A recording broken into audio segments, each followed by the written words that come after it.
Hello everyone.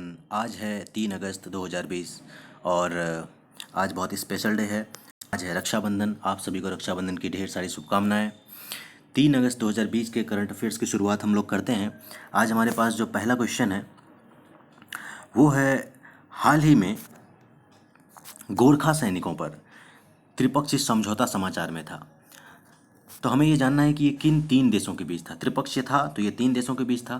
तो ये था भारत, नेपाल और ब्रिटेन के बीच। अब ये जानते हैं कि क्यों न्यूज़ में था। न्यूज़ में इसलिए था क्योंकि हाल ही में नेपाल के जो विदेश मंत्री हैं उनका बयान आता है। वो कहते हैं कि जो ब्रिटेन ने जो 3 देशों के बीच जो समझौता बनाया था, नेपाल, भारत और ब्रिटेन के बीच, ये 1947 की बनाई हुई थी। अब इसको मान्य नहीं रहना चाहिए। ठीक है, समय के साथ बदलाव आना चाहिए। अब इसको मान्य नहीं रहना चाहिए। इसके पीछे उनकी एक स्ट्रेटजी है। क्या है उसको समझते हैं। हुआ क्या है, इतिहास देखें तो 1816 में सुगौली की संधि होती है, जिसमें ब्रिटिशर्स जो है, नेपाल के जो गोरखा लोग हैं वो लोग लड़ाई में बहुत माहिर होते हैं, तो उनकी एक रेजिमेंट बनाती है। ठीक है, उनको जो है सैनिक में नियुक्त करने के लिए उनकी एक रेजिमेंट बनाती है। और 1947 तक आते आते वो अपने सैनिकों में भी, ब्रिटेन अपने सैनिकों में भी और भारत में भी इस रेजिमेंट को रखने का प्रस्ताव देती है। दोनों ही देश इसको स्वीकार करते हैं और भारत में भी गोरखा रेजिमेंट बन जाता है और ब्रिटेन में भी गोरखा रेजिमेंट है। अभी भी है, अभी भी भारत में भी है और ब्रिटेन में भी है। अब देखते हैं भारत में कितने हैं, ब्रिटेन में कितने हैं। तो इनका जब आप अंदाज़ा लगाएंगे तो गोरखा रेजिमेंट में टोटल 32,000 ऐसे सैनिक हैं, नेपाली सैनिक, जो हमारे भारतीय सैनिक में शामिल है। उनको भारतीय सैनिकों के बराबर स्थिति मिलती है, वैसे ही सैलरी, पेंशन, सब चीज़ का प्रावधान है, उनको वही सुविधाएं मिलती है। और टोटल ब्रिटेन का देखा था तो ब्रिटेन के सैनिकों में 3% इस रेजिमेंट का योगदान है। तो आप इसका अंदाजा लगा सकते हैं कितना महत्वपूर्ण रोल ये प्ले कर रहा है। इसलिए नेपाल इस पे एक कार्ड खेल रहा है। वो क्या कह रहा है कि हमारा सैनिक है, हमारे देश के लोग हैं, हम उसको अपने पास बुलाएंगे। ऐसा वो क्यों कह रहा है। आप जानते हैं नेपाल और भारत में अभी टेंशन चल रहे हैं क्योंकि कम्युनिस्ट पार्टी की सरकार है नेपाल में। और चाइना के प्रभुत्व में आकर वो ऐसा काम कर रही है। चाइना के बहकावे में आकर नेपाल क्या कह रही है कि गोरखा रेजिमेंट के सैनिक को हम अपने देश में लाएंगे। भारत से संबंध खराब करने के जो जितने प्रयास किए जा सकते हैं, कम्युनिस्ट सरकार नेपाल की अभी ये कर रही है। हालांकि भारत से जो संबंध रहा है नेपाल का, वो इतिहास में बहुत ही अच्छा और मधुर संबंध रहा है। उसके कारण ही गोरखा सैनिक, ऐसा ही नहीं है कि हम लोग पे एहसान किया जा रहा है नेपाल अपने सैनिकों को हमारे सैनिक में देकर, नहीं। उनके कितने सारे नागरिकों को भारत देश में इतनी अच्छे अच्छे जगह पे नौकरी मिलती है, उनके रोजगार का पूरा एक बाजार है भारत, और इतने सारे लोग यहाँ पे आके काम करते हैं। उसमें जो सैनिक हैं वो भी काउंट कर लिए जाते हैं। तो सैनिक पे सबसे ज़्यादा चोट करने का कोशिश नेपाल ये कर रहा है। तो ये इसीलिए न्यूज़ में था क्योंकि विदेश मंत्री का ये बयान आया था कि ये संधि कैंसिल हो जाना चाहिए। उसके बाद नेपाल सरकार इस डायरेक्शन में अलग अलग स्टेप्स उठाएगी। इसलिए ये खबर हम लोग डिस्कस कर रहे हैं। आपको पता है नेपाल का हमारे साथ क्या विवाद है। ये नेपाल का क्षेत्र, ये भारत का क्षेत्र और ये तिब्बत का क्षेत्र है। ये तो इन तीनों के बीच ये क्षेत्र लाई करता है, जो कि पहले से तो डिस्प्यूटेड नहीं था, लेकिन नेपाल कह रहा है ऐसा कि ये क्षेत्र जो अभी भारत का हिस्सा है, वो कह रहा है कि नहीं, ये मेरा हिस्सा है। वो अपना जो है लिम्पियाधुरा तक अपना हिस्सा मानता है। भारत कहता है कि नहीं, तुम्हारा लिपुलेख तक ही तुम्हारा एरिया है। और भारत लिपुलेख तक एरिया, यहाँ तक एरिया है नेपाल का। भारत यहाँ से जो है ना तिब्बत पहुँचने के लिए रास्ते वगैरह का निर्माण कर चुका है, काफ़ी कंस्ट्रक्शन कर चुका है। तो ऐसी स्थिति में अगर ये डिस्प्यूट छिड़ता है और ये एरिया में भारत निर्माण कार्य कर चुका है, इसलिए बहुत ज़्यादा न्यूज़ में था। और इन टेंशंस के बदौलत नेपाली सरकार जो है, कम्युनिस्ट सरकार, वो अपना प्रभुत्व कायम रखना चाहती है। तो यही वो क्षेत्र है भारत का, आप देख सकते हैं। और यहाँ पे लिम्पियाधुरा और ये लिपुलेख तक हमने अपने रास्ते का विस्तार कर दिया है। आगे बढ़ते हैं, देखते हैं अगला न्यूज़ क्या है हमारे पास। कौन सा एशियाई देश प्रशांत महासागर क्षेत्र में चीनी प्रभुत्व को रोकने के लिए पहला ट्रांस पैसिफिक केबल मार्ग बिछाएगा। तो ये जापान का प्रयास है। अब ये केबल मार्ग क्या है, आपको पता है, इंटरनेट के कनेक्शंस के लिए समुद्र के नीचे बहुत सारी तारें बिछी रहती है, उन्हीं को आप केबल लाइंस कहते हो। तो अभी हाल फिलहाल में ये न्यूज़ में इसलिए आया क्योंकि हुआ क्या है, आप इस फिगर से समझिए, मैं क्लियर करता हूँ आपको। ये है आपका साउथ अमेरिका, ये है नॉर्थ अमेरिका और ये पूरा का पूरा एशिया है। इन क्षेत्रों में आप ध्यान देंगे तो ये है आपका जापान। अब ये जापान है और यहाँ है चाइना।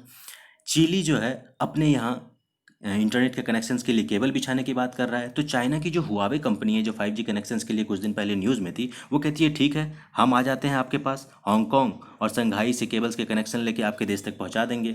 लेकिन क्योंकि ये अमेरिकी देश है, दक्षिणी अमेरिकी देश है, तो अमेरिका के प्रभुत्व के कारण चिली, अमेरिका के जो विदेश मंत्री है माइक पोम्पियो, वो चिली आते हैं और कहते हैं कि नहीं, आप ऐसा नहीं करेंगे, आप चाइना से ये केबल्स नहीं बिछवाएंगे, आप जापान से बिछवाइए, आपको छोटा केबल भी पड़ेगा, क्योंकि आप देख सकते हैं जापान पहले से ही अपने केबल का विस्तार ऑस्ट्रेलिया और न्यूजीलैंड में कर चुका है। अब अगर यहाँ से चिली को सप्लाई देता है तो ये केबल शॉर्ट पड़ेगा चाइना के मुकाबले। चाइना जो हांगकांग और शंघाई से केबल दे रहा है उसके मुकाबले काफ़ी शॉर्ट पड़ेगा। तो ऐसी स्थिति में चिली भी इस बात पे एग्री होता है कि नहीं ठीक है, तो हम जो है जापान से ही कनेक्शन लेंगे। और इसी कारण जापान क्या कर रहा है, ये जो ट्रांस पैसिफिक क्षेत्र है ये इस क्षेत्र में केबल लाइंस का विस्तार कर रहा है। तो ये थी पूरी की पूरी न्यूज़, ऐसा अमेरिका के प्रभुत्व में आकर वो कर रहा है।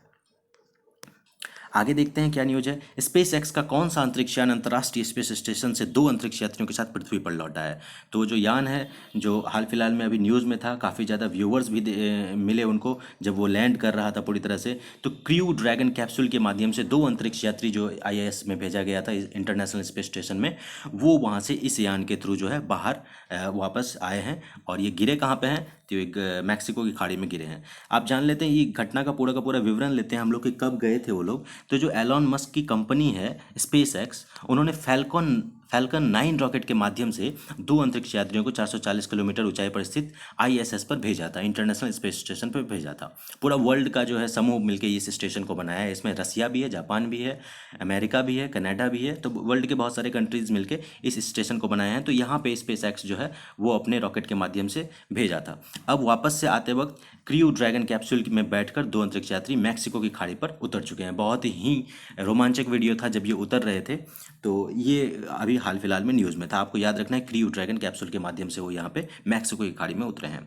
अगला न्यूज़ है हमारे पास, किस देश ने अरब क्षेत्र का पहला परमाणु रिएक्टर स्थापित किया। ये देश अभी काफ़ी ज़्यादा न्यूज़ में है क्योंकि अभी हाल ही में होप मिशन के कारण अपने न्यूज़ में था। आप होप मिशन से याद रख सकते हैं ये देश कौन सा है। ये देश है आपका UAE, यूनाइटेड अरब एमिरेट्स, ये न्यूज़ में है। तो यही देश अपने अरब क्षेत्र का पहला परमाणु रिएक्टर का निर्माण कर रहा है और ये कर रहा है दक्षिणी कोरिया की मदद से। ये काम वो कर रहा है। नाम क्या है, तो बाराका नाम का परमाणु रिएक्टर वो इस्टेब्लिश कर रहा है। ये एक बहुत अच्छा और प्रशंसनीय कदम UAE का माना जा रहा है, क्योंकि देखिए उस देश में पेट्रोलियम की कमी नहीं है, पेट्रोलियम बहुत ज़्यादा है। पेट्रोलियम वाले क्षेत्र हैं पूरे के पूरे। उस क्षेत्र में जितने भी देश हैं, जितने भी एग्जाम्पल है ना ऑप्शन में, आपको जितना भी ऑप्शन दिया गया है ना, सारे तेल बहुल क्षेत्र हैं। तेल बहुल क्षेत्र होने के बावजूद अगर आप रिन्यूएबल सोर्सेस में आप इन्वेस्ट कर रहे हो, परमाणु रिएक्टर्स बना रहे हो, सौर ऊर्जा का यूज़ कर रहे हो, विंड एनर्जी का यूज़ कर रहे हो, तो ये बहुत ही प्रशंसनीय कदम है। तो हाल फिलहाल में बाराका नाम का आप याद रखिएगा कि जो परमाणु रिएक्टर है वो बनाया जा रहा है UAE में, साउथ कोरिया की मदद से ये बनाया जा रहा है परमाणु रिएक्टर। आगे देखते हैं आगे हमारे पास क्या न्यूज़ है। पहले देख लीजिए आप, ये UAE की बात है तो ये है आपका UAE, अबू धाबी है ये क्षेत्र, और ये है वो जगह बाराका, ये है वो क्षेत्र जहाँ पे परमाणु रिएक्टर स्थापित किया जा रहा है। बगल में देख रहे हैं कतर है, ये सऊदी अरबिया है। अभी कुछ दिन पहले ईरान का एक न्यूज़ था कि ईरान यहीं पे, ये जो है ना स्ट्रेट ऑफ हॉर्मुज, यहीं पे वो प्रैक्टिस कर रहा था और उसका एक गोला बारूद यहाँ आके गिर गया था कतर के पास और UAE के बीच में। UAE में उस वक्त हमारा राफेल खड़ा था और कतर में USA का बेस है। तो दोनों ही देश से ईरान को धमकी मिल गई थी इस प्रैक्टिस के कारण, मिलिट्री एक्सरसाइज के कारण। तो यही वो क्षेत्र है स्ट्रेट ऑफ हॉर्मुज। ठीक है, आगे बढ़ते हैं। आगे हमारे पास क्या न्यूज़ है। अमेरिकी कंपनी माइक्रोसॉफ्ट $5 बिलियन में टिकटॉक को खरीदेगी। टिकटॉक की मूल कंपनी कौन सी है। अभी हाल फिलहाल में अमेरिका में ये न्यूज़ में था कि टिकटॉक पे ट्रंप जो है वो बैन कर देंगे इसको। तो अभी जानते हैं कि टिकटॉक का जो मूल कंपनी है, टिकटॉक है किसका, तो बाइटडांस नाम की कंपनी है जो कि टिकटॉक को ओन करती है। अभी देखते हैं क्या हुआ है। हाल ही में अमेरिका में टिकटॉक बैन होने की खबर के क्रम में अमेरिकी कंपनी जो माइक्रोसॉफ्ट है वो बोली है कि ठीक है, हम टिकटॉक के अमेरिकी व्यापार को खरीद लेते हैं, अमेरिकी बाजार को हम परचेज कर लेते हैं, हमारे थ्रू ये सारा कुछ यहाँ पे अमेरिका में रेगुलेट होगा। ठीक है, और देखिए ऐसा कुछ कंफर्म तो नहीं कहा जा सकता, लेकिन जहाँ तक इस न्यूज़ से पता चला है ऐसे कयास लगाए जा रहे हैं कि अमेरिकी टिकटॉक के अमेरिकी बाज़ार को खरीदने के बाद, अमेरिका जब इस टिकटॉक के बाज़ार को खरीद लेगा तो इसके बाद इसे भारत में प्रसारित करेगा। और भारत तो इसका बाज़ार पहले से ही बना हुआ है, आप जानते हैं कितने टिकटॉकी हैं हमारे देश में। तो क्योंकि भारत में टिकटॉकर्स की संख्या बहुत ज़्यादा है, तो ऐसे में अमेरिका का ये जो प्रयास किया जा रहा है ये इस ओर इंगित करता है। ठीक है, आप इस न्यूज़ को समझे होंगे। आगे बढ़ते हैं। आगे हमारे पास न्यूज़ है, हाल ही में कौन सी कंपनी सऊदी अरामको को पीछे छोड़कर सबसे मूल्यवान कंपनी बनी है। आपको पता है सऊदी अरामको पावर कंपनी है। ठीक है, तो इसको छोड़कर सबसे पहले कौन सी कंपनी आ गई, ये आ गई है एप्पल। एप्पल सबसे मूल्यवान कंपनी के तौर पर अभी वर्ल्ड में है। कितना उनका रेवेन्यू है टोटल, तो देखें तो $1.82 ट्रिलियन के साथ विश्व की सबसे मूल्यवान कंपनी बन गई है एप्पल। पीछे किसको छोड़ा, अमेरिकी कंपनी एप्पल पीछे छोड़ी है सऊदी अरामको को। सॉरी। आगे देखते हैं, सरकार ने किस दिवस को मुस्लिम महिला अधिकार दिवस के रूप में मनाया है। तो मुस्लिम महिला अधिकार दिवस सबसे पहले जानते हैं क्यों मनाया है इस चीज़ को, क्योंकि इसी दिन 2019 में क्या हुआ था, जिस दिन ये मनाया जाता है, ये देश दिन है 1 अगस्त। 3 तलाक जो आप कहते हैं, 3 तलाक बिल पास हुआ था, एक्ट बन गया था कि अब 3 तलाक के माध्यम से तलाक नहीं दिया जा सकता। कानून का नाम अगर हम बात करें तो कानून का नाम है Muslim women protection of right on marriage act 2019, जिसको आप 3 तलाक कानून के रूप से जानते हो। 1 अगस्त 2019 को ये कानून पास हुआ था, इसीलिए 1 अगस्त को हर साल क्या मनाने का निर्णय लिया गया है, मुस्लिम महिला अधिकार दिवस। आपको बता दें कि इससे पहले ही बहुत सारे ऐसे मुस्लिम देश हैं जो इसमें 3 तलाक वैलिड नहीं है, ये बहुत ही अच्छी बात है। पाकिस्तान में वैलिड नहीं है 3 तलाक, बांग्लादेश में वैलिड नहीं है 3 तलाक, इंडोनेशिया जो सबसे बड़ा मुस्लिम कंट्री है वहाँ पे वैलिड नहीं है 3 तलाक। और भारत जब इस 3 तलाक को यहाँ से हटाता है तो भारत के लिए बहुत प्रशंसनीय कदम होता है। वैसे भी कोई औचित्य नहीं बनता है इस कानून का भारत में रहने का, जब इतने बड़े बड़े मुस्लिम देश में ये कानून नहीं है कि आप 3 तलाक कह के तलाक दे दें, तो भारत जैसे जहाँ पे मुस्लिम माइनॉरिटी में है वहाँ पे इस चीज़ के रहने का कोई औचित्य नहीं बनता है। तो भारत सरकार का यह प्रयास विश्व रंगमंच पर एक प्रशंसनीय कदम माना जा सकता है। आगे देखते हैं 8वां न्यूज हमारे पास क्या है, कौन सा एनजीओ जो है वो अगले 5 वर्ष में प्लास्टिक कचरा को कम करने के लिए भारत में 70 से 100 मिलियन डॉलर का निवेश करेगा। तो उस एनजीओ का नाम है, देखिए, alliance to end plastic waste. Singapore based ये एनजीओ है। आपको ये बता दूं कि इतने पैसे इसके पास इसलिए आते हैं क्योंकि फंडिंग की जाती है इन लोगों, क्योंकि एनजीओ है, अच्छे हित के लिए काम करती है। तो 500 मिलियन डॉलर का फंडिंग किया गया था, इसमें $100 ये भारतीय क्षेत्र में निवेश करेगी और बाकी दक्षिण एशियाई क्षेत्र में निवेश करने का इसका प्लान है। नाम क्या है, आप एनजीओ का नाम याद रखिए, alliance to end plastic waste. ये सिंगापुर बेस्ड एक एनजीओ है। हाल ही में 9वां न्यूज है हमारे पास, इजराइल और भारत की इस ऑपरेशन के अंतर्गत कम लागत वाले कोरोना निवारक उपकरण विकसित करेंगे। कुछ दिन पहले हमने पढ़ा था ना कि इजराइल और भारत मिलकर ऐसा कुछ बनाने वाला है कि बहुत जल्दी कोरोना का टेस्टिंग हो जाएगा। तो वो ब्रीदिंग स्पेस नामक उपकरण का निर्माण करेगी। ब्रीदिंग स्पेस उस उपकरण का नाम है।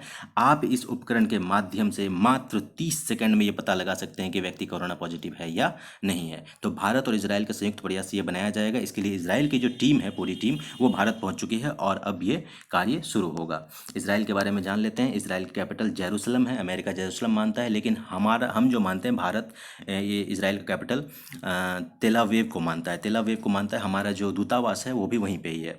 न्यू शेकेल इसकी करेंसी है। बेंजामिन नेतन्याहू प्राइम मिनिस्टर हैं, बहुत लंबे वक्त से प्राइम मिनिस्टर हैं। अभी हाल फिलहाल में इनको काफ़ी ज़्यादा जनता के विरोध का भी सामना करना पड़ा था, अगर आप न्यूज़ देख रहे हैं तो। और ये मेडिटेरियन सी में बसा हुआ है। आखिरी क्वेश्चन है हमारे पास, किस भारतीय बैंक ने ऑफर एवं छूट के साथ 2 महीने का अभियान कोना कोना उम्मीद लॉन्च किया है। तो कोना कोना उम्मीद आप याद रखिएगा, जैसा कोना कोना नाम है वैसा बैंक का भी नाम है। बैंक का नाम है कोटक महिंद्रा बैंक। ये अभियान इसलिए है कि ऐसे छोटी छोटी चीज़ों को लोन प्रोवाइड की जाएगी व्यक्तियों को सशक्त बनाने के लिए, कि वो चीज़ों की परचेजिंग पावर बैरिटी उनकी बढ़ सके, लोग ज़्यादा से ज़्यादा खरीदारी कर सके। तो कोना कोना उम्मीद कोटक महिंद्रा बैंक ने ये अभियान लॉन्च किया हुआ है छूट के साथ। ठीक है, तो ये थे आपके पास 10 करंट अफेयर्स 3 अगस्त के। रक्षाबंधन की आपको फिर से शुभकामनाएं, अच्छे से सेलिब्रेट कीजिए। धन्यवाद।